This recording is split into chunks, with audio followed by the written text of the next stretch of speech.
तीर्तोल विधायक अलका महाविद्यालय कैंपस परिसर भितर दलीय चिन्ह व्यवहार कर दलर प्रचार को अखिल भारतीय विद्यार्थी परिषद पक्षर तीव्र विरोध करा सूचना अनुसार अलका महाविद्यालय परिसर मध्य तीर्तोल विधायक विजय शंकर दास और विरेडी ब्लॉक उपाध्यक्ष एवं अध्यक्ष महाविद्यालय अध्यक्ष उपस्थित कैंपस कार्यक्रम जो एक्ट सहित आईन अवमानना करने और राजनैतिक कोणरू प्रोत्साहन देवा यह सहित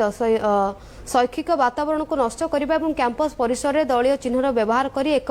रक्तदान कार्यक्रम आयोजन करा अनैतिक कार्यक्रम को नहीं अखिल भारतीय विद्यार्थी परिषद तीव्र निंदा करथिबा बेले आज अखिल भारतीय विद्यार्थी परिषद पक्षर विजु पट्टनायक छक निकट में एक शांतिपूर्ण आंदोलन सहित विधायक और मुख्यमंत्री कुश पुतलिका दाह करा जायछि। विश्वजित पात्र पूर्वतन जिला संयोजक वर्तमान राज्य क्रीड़ा प्रमुख आप समस्त जानी काली शनिवार थिला समस्त कॉलेज कैंपस खोला थिला जो भली भाबे कॉलेज कैंपस भितर